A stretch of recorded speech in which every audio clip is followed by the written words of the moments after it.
नमस्कार दोस्तों, कविता Yadav YouTube channel पर आप सभी का स्वागत है। हमारी तैयारी चली हुई है हिंदी विषय से संबंधित टीजीटी पीजीटी परीक्षाओं के लिए। हम संपूर्ण हिंदी के पाठ्यक्रम को साथ लेके चल रहे हैं।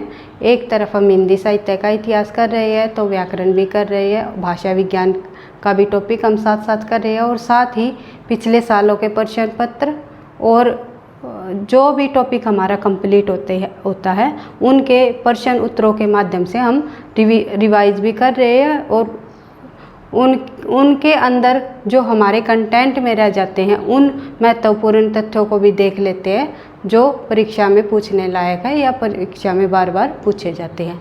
ये जो हमारी क्लास है ये हिंदी से संबंधित टीजीटी पीजीटी परीक्षाओं के साथ साथ यूजीसी नेट के लिए भी अत्यधिक महत्वपूर्ण है। तो ज़्यादा टाइम वेस्ट न करते हुए हम बढ़ते हैं अपने टॉपिक की तरफ। हम कर रहे थे हिंदी साहित्य का इतिहास। आज की क्लास में हम करेंगे हिंदी साहित्य का इतिहास। तो हिंदी साहित्य के इतिहास के अंतर्गत हमने शुरुआत की थी आदिकाल की। आदिकाल के अंदर हमने किया आदिकाल का नामकरण को देखा, समय सीमा को देखा, प्रवृत्तियों को देखा। इसके साथ साथ हम आगे बढ़े तो हमने किया आदिकालीन साहित्य।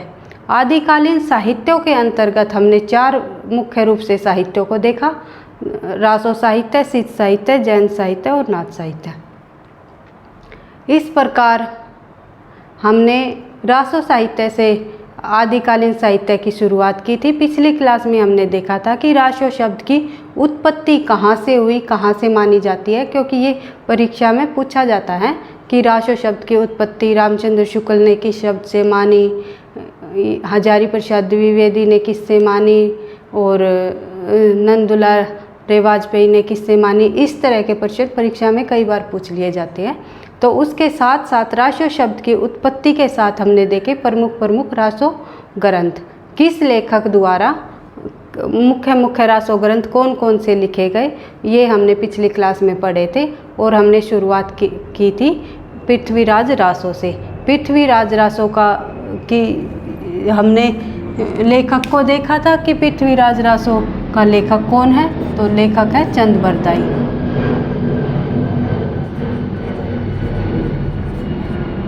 पृथ्वीराज रासो का लेखक चंद बरदाई है। और हमने पृथ्वीराज रासो का समय देखा 1343 ईस्वी है। और कुछ जानकारी हमने चंद बरदाई के संबंध में ली, क्योंकि परीक्षा में कई बार पूछ ली जाती है चंद बरदाई का समय, जन्म कब हुआ, कहाँ पर हुआ, और जो एक जलहन नाम का कवि हुआ आगे चल के जिसने पृथ्वीराज रासो को पूरा किया या बुद्धि रासो रास ग्रंथ लिखा, तो उन्होंने ये चंद बरदाई के चौथे पुत्र हुए हैं। और ये भी पूछ लेते हैं कि कई बार कि चंद बरदाई और जलहन का आपस में क्या संबंध रहा है, भाई भाई है या पिता बेटा है। तो चंद बरदाई के चौथे पुत्र जलहन हुए हैं।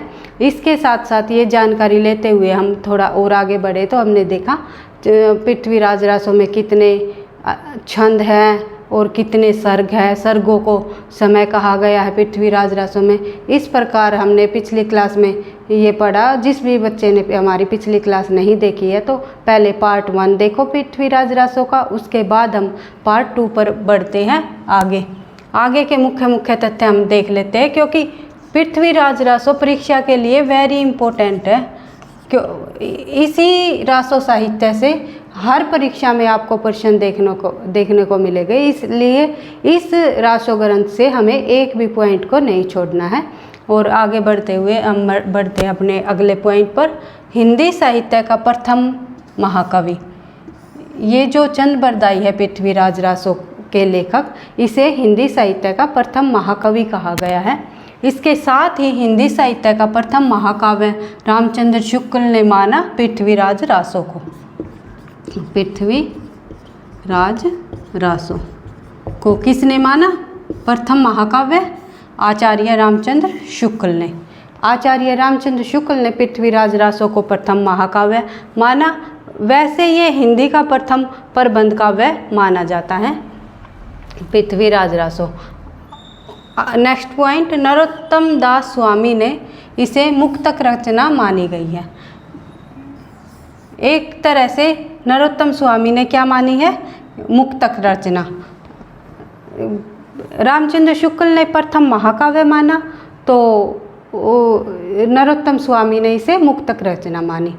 प्रबंध काव्य, महाकाव्य, खंड काव्य, मुक्तक काव्य, ये क्या होते हैं, इनकी एक अलग से क्लास लगा के मैं आपको आगे समझा दूंगी कि काव्य कितने प्रकार के होते हैं, ये काव्य के रूप क्या क्या होते हैं। प्रबंध काव्य और मुक्तक काव्य 2 प्रकार के होते हैं। प्रबंध काव्य से ही निकले हैं हमारे महाकाव्य और खंड काव्य। ये एक क्लास में मैं डिटेल से आपको आगे समझा दूंगी। जो बच्चे मुझसे जुड़े हैं पहले, मैं उनको बता भी चुकी हूँ। नेक्स्ट पॉइंट है हमारा, हजारी प्रसाद द्विवेदी ने इसे सुख सुखी संवाद कहा। क्या कहा? ये वेरी इंपॉर्टेंट है, कई बार आया है भाई परीक्षा में ये। हजारी प्रसाद द्विवेदी ने इसे यानी कि पृथ्वीराज रासो को एक सुख सुखी संवाद कहा है। आगे चल के हमें पढ़ने को एक भृंग भृंगी संवाद भी पढ़ने को मिलेगा आगे चल के। उसके बाद डॉक्टर नगेंद्र ने इसे घटना कोश कहा है। अभी हम पृथ्वीराज रासो के ही तथ्यों के बारे में बात कर रहे हैं, तो ये कुछ तथ्य ऐसे होते हैं जो एक दूसरे से मिलते जुलते हैं और रिलेट करके पढ़ना पड़ता है हमें, इसलिए थोड़ी से पॉइंटों को या शब्दों को ध्यान से ही समझते हुए चलना है। क्या कहा? हजारी प्रसाद द्विवेदी ने इसे सुखी संवाद कहा है, तो डॉक्टर नगेंद्र ने इसे घटना कोश कहा है। ये पूछ लेंगे घटना कोश किस विद्वान द्वारा कहा गया पृथ्वीराज रासो को, तो डॉक्टर नगेंद्र ने। बाबू गुलाब राय ने इसे स्वाभाविक विकासशील महाकाव्य कहा है, और श्याम सुंदर दास ने और उदय नारायण तिवारी ने विशाल वीर काव्य कहा है। विशाल वीर काव्य किसने कहा? श्याम सुंदर दास और उदय नारायण तिवारी ने विशाल वीर काव्य कहा है। गुलाब राय ने इसे स्वाभाविक विकासशील काव्य कहा है, और चार्ल्स इलियट ने इसे सबसे पहले 1865 ईस्वी में पृथ्वीराज रासो को प्रकाशित कराया। ये परीक्षा में पूछ लिया जाता है, पृथ्वीराज रासो को सबसे पहले किसने प्रकाशित कराया? तो किसने करा? चार्ल्स इलियट ने। कब? 1865 ईस्वी में। नेक्स्ट पॉइंट, पृथ्वीराज रासो का सबसे बड़ा समय क्या है? कनवज युद्ध। एक पृथ्वीराज रासो का में जो सर्ग है, सर्गों की संख्या 69 है, तो सर्गों को ही पृथ्वीराज रासो में समय कहा गया है। तो एक समय का नाम क्या है? सबसे बड़े समय का नाम कनवज युद्ध। और कैमास वध भी पृथ्वीराज रासो का ही समय है। कई बार परीक्षा में ये प्रश्न भी आया, कैमास वध किस रासो साहित्य से संबंध रखता है या किस रासो साहित्य का समय है? तो कैमास वध पृथ्वीराज रासो का समय है। अब देखते हैं आगे। पृथ्वीराज रासो एक ऐसी रचना है जिस पर अत्यधिक विवाद हुआ। यह एक प्रबंध काव्य है, प्रथम हिंदी का प्रबंध काव्य माना जाता है, परंतु इस पर विवाद भी सबसे अधिक हुआ। कोई विद्वान इसे अप्रमाणिक मानते हैं, कोई इसे अर्धप्रमाणिक मानते हैं, तो कोई इसे प्रमाणिक मानते हैं। इसकी प्रमाणिकता पर संदेह किया गया है, इसलिए ट्रिक के साथ हम किस विद्वान ने पृथ्वीराज रासो को प्रमाणिक माना, किसने अर्धप्रमाणिक माना, किसने अप्रमाणिक माना, इस तरह हम ट्रिक के साथ समझते हैं। बढ़ते हैं थोड़ा और आगे।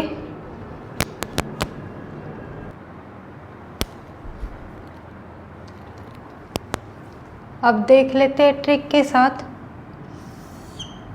पृथ्वीराज रासो को किस विद्वान ने अप्रमाणिक माना, किसने अर्धप्रमाणिक माना और किसने प्रमाणिक माना। इस तरह हम ट्रिक के साथ याद करेंगे, क्योंकि वेरी इम्पोर्टेंट तथ्य है भाई ये, क्योंकि परीक्षा में कई बार आता है। इसमें से 3 विद्वानों के नाम लिख देते हैं और एक अलग से लिख देते हैं कि इसमें से किस विद्वान ने पृथ्वीराज रासो को अप्रमाणिक नहीं माना, या इसमें से किस विद्वान ने पृथ्वीराज रासो को अर्धप्रमाणिक नहीं माना, या फिर इनमें से किस विद्वान ने पृथ्वीराज रासो को प्रमाणिक नहीं माना। इस तरह नहीं में प्रश्न आता है। इस तरह का हमेशा ही एक प्रश्न हमेशा हमें देखने को मिला है किसी भी परीक्षा में, चाहे हम टीजीटी पीजीटी में देखें या फिर यूजीसी नेट में, कई बार मैंने देखा है कि एक प्रश्न यहाँ से अवश्य ही आता है। तो इनके नाम याद करने हमारे लिए सभी के बहुत ज़रूरी है। सबसे पहले बात कर लेते हैं अप्रमाणिक की। पृथ्वीराज रासो को अप्रमाणिक किसने माना? कि उन्होंने कहा है कि पृथ्वीराज रासो जो ग्रंथ है इसका कहीं पर भी कोई प्रमाण नहीं है, ये पूरी तरह से असत्य है या झूठ है। तो सबसे पहले पंडित गौरी शंकर हीराचंद ओझा, दूसरा मुंशी देवी प्रसाद, कविराज मुरारी दान, मोतीलाल मैनारिया, डॉक्टर बुलर और रामचंद्र शुक्ल। इन्होंने पृथ्वीराज रासो को अप्रमाणिक माना। तो अब बात करते हैं ये हमें याद कैसे रहेंगे, ये कैसे? एक बात का, इस बात का कोई प्रमाण नहीं है, ये पूरी तरह झूठ है। क्या झूठ है? इसकी हम ट्रिक देखते हैं कि ओझा कवि ने देवी से मोती, बुलर के मोती दान में लिए दान और राम को दिए। इस बात का कोई प्रमाण नहीं है हमारे पास, या ये बात अप्रमाणिक है कि ओझा कवि ने देवी से बुलर के मोती दान में लिए और किसको दिए? राम को दिए। ये हमारे पास किसी भी कहीं पर भी कोई प्रमाण नहीं है इस बात का, इसलिए यह अप्रमाणिक है। ओझा से हो जाएगा गौरी शंकर हीराचंद ओझा, देवी से हो जाएगा मुंशी देवी प्रसाद, कविराज मुरारी दान से हो जाएगा, दान से हो जाएगा कविराज मुरारी दान, मोती से हो जाएगा मोतीलाल मैनारिया और बुलर से हो जाएगा डॉक्टर बुलर, राम से हो जाएगा रामचंद्र शुक्ल। आप लिखना चाहो तो लिख भी सकते हो कि इस बात का हमारे पास कोई प्रमाण नहीं है, ये बात बिल्कुल अप्रमाणिक है कि ओझा कवि ने देवी से बुलर के मोती दान में लिए और राम को दिए। इस बात का हमारे पास कोई प्रमाण नहीं है। इसी तरह इन शब्दों से सभी कवियों के नाम आ जाएंगे और अप्रमाण नहीं है तो हमें याद हो जाएगा कि ये अप्रमाणिक है। ठीक है, नेक्स्ट देख लेते हैं हम अर्धप्रमाणिक की। इसी तरह हम अर्धप्रमाणिक विद्वानों को याद कर लेंगे कि पृथ्वीराज रासो को किस विद्वान ने अर्धप्रमाणिक माना है। तो कौन कौन हो जाएंगे ये विद्वान? आचार्य हजारी प्रसाद द्विवेदी, मुनिजिन विजय, डॉक्टर सुनीति कुमार चटर्जी और अगरचंद नाटा। ये 4 विद्वान ऐसे रहे हैं जिन्होंने पृथ्वीराज रासो को अर्धप्रमाणिक माना है। यानी कि ये कहा है कि पृथ्वीराज रासो के हमें कहीं कहीं कुछ प्रमाण भी मिलते हैं और इनके ये पूरी तरह प्रमाणिक नहीं है, लेकिन इनमें काल्पनिकता का भी समावेश है। जैसे कि हजारी प्रसाद द्विवेदी ने ये बात कही है कि इनमें पूरी तरह प्रमाणिक नहीं है यह ग्रंथ, इसमें काल्पनिकता का समावेश है। यानी कुछ बातें इसमें कल्पना की गई है, कल्पनाओं के आधार पर लिखी हुई है और कुछ सत्य है। इसलिए हजारी प्रसाद द्विवेदी, मुनिजिन विजय, डॉक्टर सुनीति कुमार चटर्जी और अगरचंद नाटा। तो इसकी ट्रिक कैसे बनाएंगे हम कि पृथ्वीराज रासो को अर्धप्रमाणिक माना। हजारों मुनियों ने की चंद बातें सुनी, आधी अधूरी, वो भी आधी अधूरी। हजारों मुनियों की, हजारों लोगों ने, हजारों क्या हो जाएगा? हजारों लोगों ने मुनियों की चंद बातें ही सुनी। हजारों लोगों ने मुनियों की चंद बातें ही सुनी, वो भी आधी अधूरी चंद बातें सुनी है। आजकल होता क्या, आजकल मुनियों की जो अच्छी बातें करते हैं, जो विद्वान होते हैं, उनकी बातें सुनता ही कौन है। तो इसलिए बहुत सारे जनता बैठी हुई थी, बहुत सारे लोग बैठे थे, हजारों की संख्या में बैठे हुए थे। तो उन हजारों की संख्या में मुनियों की बातें सुनी गई, लेकिन चंद बातें ही सुनी, और वे भी किस तरह से सुनी उन्होंने, आधी अधूरी। इस तरह हमारी ट्रिक हो जाएगी। पृथ्वीराज रासो को अर्ध प्रमाणिक किन किन विद्वानों ने माना? हजारी से आचार्य हजारी प्रसाद द्विवेदी, मुनि से मुनिजन विजय, सुनी से हो जाएगा डॉक्टर सुनीति कुमार चटर्जी, चंद से हो जाएगा अगरचंद नाहटा। इस प्रकार हम ट्रिक के साथ ये याद कर सकते हैं कि किस विद्वान ने पृथ्वीराज रासो को अर्ध प्रमाणिक माना, अप्रमाणिक माना। अब देख लेते हैं प्रमाणिक किस विद्वान ने पृथ्वीराज रासो को प्रमाणिक माना। ये भी हम कोशिश करते हैं ट्रिक के साथ हमें याद रह जाए। तो क्या बनाएंगे हम इसकी ट्रिक? पहले देख लेते हैं कौन कौन विद्वान हो गए। डॉक्टर श्याम सुंदर दास, मोहनलाल विष्णुलाल पांडे, मिश्र बंधु, कर्नल टाड, मथुरा प्रसाद दीक्षित, अयोध्या सिंह उपाध्याय, नागेंद्र और जॉर्ज गिरियसन।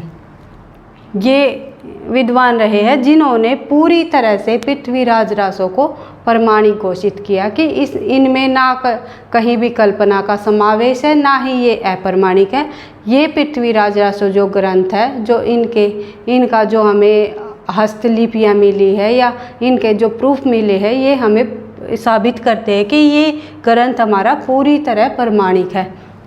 तो देख लेते हैं। डॉक्टर श्याम सुंदर दास, मोहनलाल विष्णुलाल पांडे, मिश्र बंधु, कर्नल टाड, मथुरा प्रसाद दीक्षित, अयोध्या सिंह उपाध्याय हरियोद और नागेंद्र और जॉर्ज गिरियसन। अब ट्रिक बनाएंगे हम श्याम और मोहन कहाँ से संबंध रखते हैं? दोनों, एक मथुरा से संबंध रखता है तो एक अयोध्या से संबंध रखता है। श्याम और मोहन मथुरा और अयोध्या से संबंध रखते हैं। मिश्र रूप से ये बात किसने कही? इस बात ये बात बिल्कुल प्रमाणिक है। मिश्र रूप से ये बात कही गई है। किन विद्वानों द्वारा? 3 विद्वानों द्वारा। तीन के नाम याद रखने पड़ेंगे, जॉर्ज गिरियसन, नागेंद्र और कर्नल टाड। इन तीनों विद्वानों द्वारा प्रमाणिक रूप से ये बात कही गई कि श्याम और मोहन, एक अयोध्या से संबंध रखता है तो दूसरा मथुरा से संबंध रखता है। ये मिश्र रूप से ये बात कही गई। इस तरह हो जाएगा श्याम से श्याम सुंदरदास, मोहन से मोहनलाल विष्णुलाल पांडे, मिश्र से हो जाएगा मिश्र बंधु, कर्नल नागेंद्र और जॉर्ज गिरियसन के नाम हमने ले दिए। मथुरा से मथुरा प्रसाद दीक्षित, अयोध्या से अयोध्या सिंह उपाध्याय। इस तरह हमने अप्रमाणिक, अर्धप्रमाणिक और प्रमाणिक, पृथ्वीराज रासो को किसने अप्रमाणिक, किसने अर्धप्रमाणिक और किसने प्रमाणिक माना। इस तरह हमने ट्रिक के साथ ये देखा है कि पृथ्वीराज रासो को किस विद्वान ने क्या माना, क्योंकि परीक्षा में यहाँ से एक प्रश्न अवश्य आएगा। ये चार्ट आपको बिल्कुल ट्रिक से याद करो या फिर अपनी खुद की ट्रिक बनाओ, या आपको वैसे याद होता है तो वैसे याद करो। लेकिन मेन मकसद इसको याद करने का है कि एक नंबर छोड़ना नहीं है और ना ही नेगेटिव मार्किंग में कटवाना है। तो ये चार्ट आपके लिए बहुत ही इम्पोर्टेंट है। थोड़ा सा बढ़ते हैं थोड़ा और आगे, पृथ्वीराज रासो के बारे में देख लेते हैं। पृथ्वीराज रासो की जो हस्तलिखित प्रतियां है वे निम्न 4 रूपांतरण है उनके मुख्य।